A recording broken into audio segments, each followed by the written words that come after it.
Imaginemos un futuro que, a primera vista, parece brillante, lleno de tecnología, de lujo, pero que por debajo esconde una oscuridad tremenda. Hoy nos vamos a sumergir en una visión del fin de los tiempos, en la llamada Gran Tribulación, pero contada como si fuera un relato futurista. Es una historia que se basa en textos bíblicos y que nos mete de lleno en un mundo de fe, de persecución y sobre todo de una esperanza que se atreve a desafiar al mismísimo Apocalipsis. La fuente original de esta historia, de hecho, no se anda con rodeos. Empieza directamente con esta advertencia. Así que, ojito, es una señal para que nos preparemos, porque está claro que lo que viene es un relato pensado para impactar, para remover. El tono de urgencia se establece desde la primera línea. Pues bien, nuestra historia arranca cuando el narrador se despierta en una metrópolis que es simplemente deslumbrante, la Gran Babilonia. Pensemos en el epicentro del mundo, un lugar de lujo y placer sin ningún tipo de límite, pero también de una corrupción que lo mancha absolutamente todo. Como dice el propio texto, es un lugar donde por tus hechicerías fueron engañadas todas las naciones. El narrador mira a su alrededor, a la gente de esa ciudad, y lo que ve le horroriza. Y la descripción, bueno, es que no deja títere con cabeza. Gente egoísta, obsesionada con el dinero, arrogante, cruel, sin afecto. En fin, en medio de toda esa decadencia moral, la gente como él, los creyentes, no tienen más remedio que vivir en la sombra, ocultándose para no llamar la atención. Y aquí es donde la cosa se pone interesante, por decirlo de alguna manera. Resulta que aunque hay muchos grupos de fe, la verdadera adoración se ha desviado por completo. El texto nos habla de un culto a los demonios y sobre todo a una figura de poder a la que llaman la bestia. Le rinden pleitesía como si fuera un dios. Y claro, aquí es donde la historia da un giro mucho más oscuro. Esa opresión que se sentía en el ambiente se convierte, de repente, en un asalto directo, sistemático, contra la fe cristiana. Pasamos de una decadencia general a una persecución totalmente organizada. El relato se nos mete bajo la piel porque se vuelve muy personal. El narrador comparte un recuerdo, una redada de las autoridades en una de sus reuniones secretas. Y esa frase, nunca volvimos a verlos, condensa todo el miedo, toda la brutalidad de la situación. La desaparición ya no es una amenaza, es una realidad. La opresión va a más y lo hace siguiendo unos pasos muy calculados. Primero, eliminar las voces que más molestan, las más poderosas. Segundo, imponer un culto obligatorio a este líder. Y tercero, y esto es clave, el control total de la economía y la supervivencia a través de una marca. O la tienes o no existes. El resultado es, básicamente, una cacería humana a escala mundial. Los cristianos son perseguidos sin tregua, pero lo que de verdad pone los pelos de punta, como señala el texto, es que la traición viene de dentro, del círculo más íntimo, la propia familia. Imaginemos ese nivel de paranoia, de miedo, en el que tu fe se convierte literalmente en una sentencia de muerte. Y justo cuando parece que la cosa no puede ir a peor, pues sí, puede. El foco de la historia se abre. El juicio ya no es solo la persecución de unos humanos a otros, ahora se manifiesta como una serie de plagas apocalípticas que caen sobre todo el planeta. La destrucción es rapidísima y catastrófica. Es como si el propio planeta se rebelara. Un tercio de la Tierra, quemada. Un tercio del mar, convertido en sangre. Un tercio de los cielos, a oscuras. El orden natural, tal y como lo conocemos, se desmorona por completo. Y aquí la historia ya entra en el terreno de la pesadilla, pura y dura. El texto describe cómo se liberan del abismo unos seres monstruosos, langostas con cara de persona, pelo de mujer, dientes de león y colas de escorpión.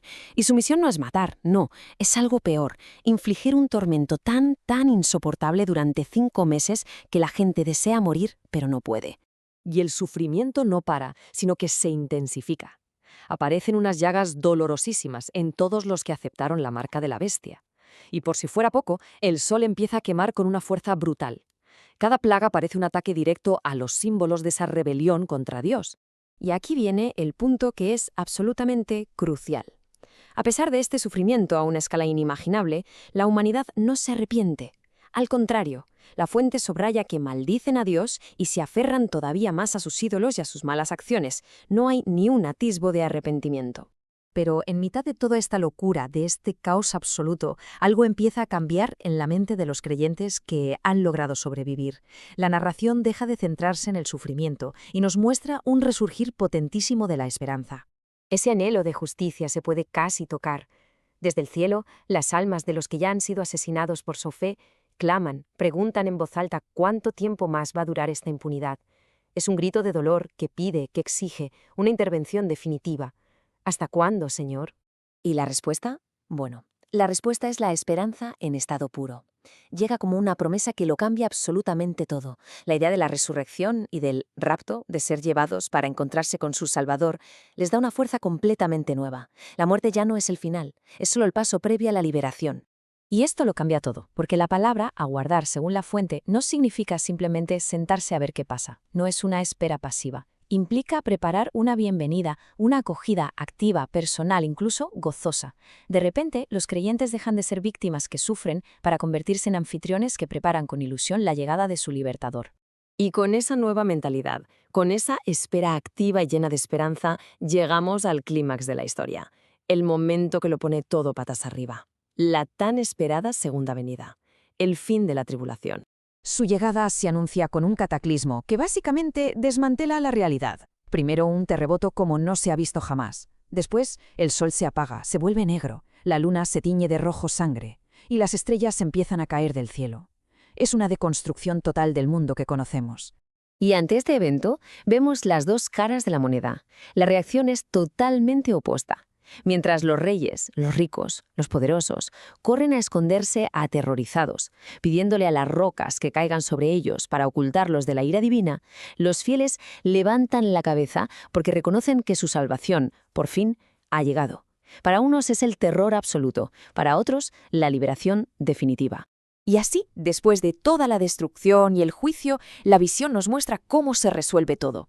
El comienzo de una realidad completamente nueva, de una etapa gloriosa y eterna. Para el narrador, el cambio es instantáneo. En un parpadeo, pasa de estar en una tierra devastada a encontrarse delante del trono de Dios. Se ha cumplido la promesa. El dolor, las lágrimas, la persecución, todo eso se ha terminado. Para siempre. ¿Y cómo es ese nuevo reino? Pues se describe con esta preciosa profecía de Isaías. Es un mundo restaurado, en perfecta armonía, donde la enemistad natural ha desaparecido. El depredador y la presa conviven en paz. Es un símbolo de un nuevo orden donde ya no existe ni el mal ni el daño. El relato termina con esta promesa, que es definitiva. La tribulación ha pasado y para los fieles comienza un reinado que no tendrá fin.